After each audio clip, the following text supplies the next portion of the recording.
السلام عليكم ورحمة الله وبركاته. الفيديو بقى بتاع النهاردة ممكن يعجب الناس بقى الجماعة بتوع الدايت دولت والرجيم ومش عارف ايه. انا بصراحة يعني مع كامل احترامي بس انا مش بعرف اعمل رجيم. بس طبعا ده حاجة اكل صحي، يعني انا عاملة بانيه مشوي مع رز بالخلطة كده جميل قوي وبطاطس مهروسة. تعالي نشوف عملناها ازاي. الاول هجيب الكبة بتاعتي احط فيها حبتين من البصل والطماطم طماطمية كده وقرن فلفل حراق، طبعا انا بعشقه انتي عارفة، وليمونة بحالها يعني سليمة، بس قطعتها نصين كده.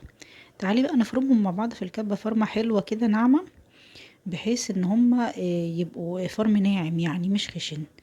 ماشي، انا هنا زودت معلقتين خل كده عشان تتفرم كويس وكمان مفيدة للخلطة. تعالي بقى نفضي الخلطة الحلوة اللي عملناها ديت في مصفى ضيقة، بحيث ان احنا نصفيها ناخد المية بتاعتها بس. يعني هنخلي التفل لوحده والمية لوحدها. صفيها بأي طريقة تعجبك، ممكن تركنيها شوية تلاقيها أصلا نزلت ميتها كده وهي عليها شوية ملح. تعالي نركن التفل على جنب، والمية تعالي نحط عليها ملح وفلفل اسود والسبع بهارات وشوية زعتر، وكمان شوية كاري صغيرين قوي كده.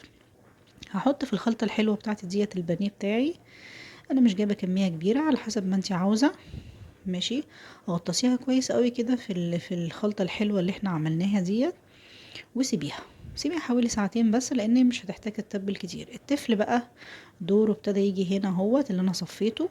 هحطه هنا مع معلقة زبدة وشوية زيت واحمرهم كويس قوي مع بعض، علشان هعمل منهم الرز. انا ضفت برضو مرق الدجاج، لو تحبي ان انت تضيفيها مع الرز في الانواع دي بتبقى حلوة قوي.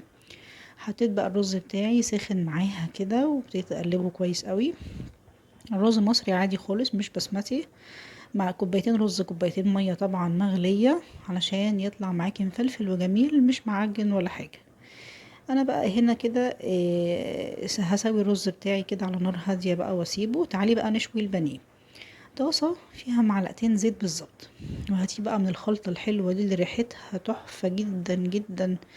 الولاد جم قعدوا لي يا ماما انت جايبه فراخ مشويه ولا ايه؟